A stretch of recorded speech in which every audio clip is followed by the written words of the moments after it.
সবাই জানি সাবেক প্রধানমন্ত্রী বিএনপি চেয়ারপারসন 4 দলীয় এবং 20 দলীয় জোটের নেত্রী বেগম খালেদা জিয়া তিনি গুরুতর অসুস্থ অবস্থায় আছেন। এর আগেও তিনি এসেছেন বহুবার, কিন্তু এবারকার মতো এত সংকটজনক পরিস্থিতি এর আগে তৈরি হয়নি।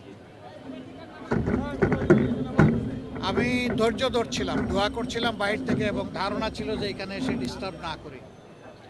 বিএনপির পক্ষ থেকেও সেই ধরনের একটা আহ্বান মহাসচিব জনাব মির্জা ফখরুল ইসলাম আলমগীর সাহেব জানিয়েছিলেন যে সবাই দোয়া করুন, এখানে এসে সবাই ভিড় করবেন না। এখানে ওনারও চিকিৎসা বিঘ্নিত হচ্ছে, আরও রোগীদের চিকিৎসা বিঘ্নিত হচ্ছে। কিন্তু আজকে আর কোনোভাবে মনকে বুঝাতে পারিনি, এই জন্য আসলাম। আমি ওনাকে দেখে এসেছি। এখন ওনার ডায়ালাইসিস চলছে এবং তিনি আসলে ডিপ সিডেশনেই আছেন।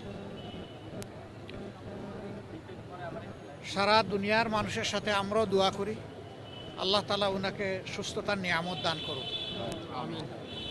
তিনি সুস্থ হয়ে আবার ফিরে আসুন এবং জাতির খেদমতে বাকি জিন্দগিটা উনি যাতে কাটাতে পারেন সেই দোয়া করি। সুস্থতাও আল্লাহর নিয়ামত, অসুস্থতাও আল্লাহর নিয়ামত। এই ক্ষেত্রে তার আপনজন যারা আছেন, বিশেষ করে তার পরিবারের সম্মানিত সদস্যবৃন্দ, তাদের জন্য এই পরিস্থিতিতে ধৈর্য ধারণ করা বড় কঠিন। আমরা আল্লাহ তাআলার দরবারে দোয়া করি তারা যেন ধৈর্যের সাথে এই পরিস্থিতি মোকাবেলা করতে পারেন এবং আল্লাহর উপর তারাও যেন পূর্ণ ভরসা করতে পারেন। আল্লাহ তাআলার হাতে সব কিছুই আছে। আল্লাহ তাআলা জীবিতকে ধরে নিয়ে যেতে পারেন, আবার মরার মধ্যেও জান দিতে পারেন। উনি এখনও যেহেতু আলহামদুলিল্লাহ সারভাইভ করছেন, আমরা আশা রাখি, আমরা দোয়া করি উনি সুস্থ হয়ে উঠবেন ইনশাআল্লাহ। আপনারা সবাই দোয়া করবেন।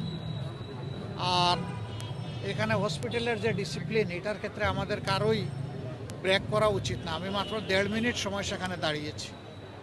আমার কর্তব্য নিষ্ঠা আমাকে বলেছে যে তোমার সুযোগ থাকলেও দীর্ঘক্ষণ এখানে দাঁড়ানো উচিত নয়। আমি দু চোখে একটু দেখে আসতে পেরেছি, এটা আমার সান্ত্বনা। আবারও আল্লাহ তাআলার কাছে দোয়া করি আল্লাহ তার বান্দিকে ক্ষমা করুন, তার উপর রহম করুন এবং তাকে সুস্থতার নিয়ামত দান করুন। আসসালামু আলাইকুম ওয়া রাহমাতুল্লাহ।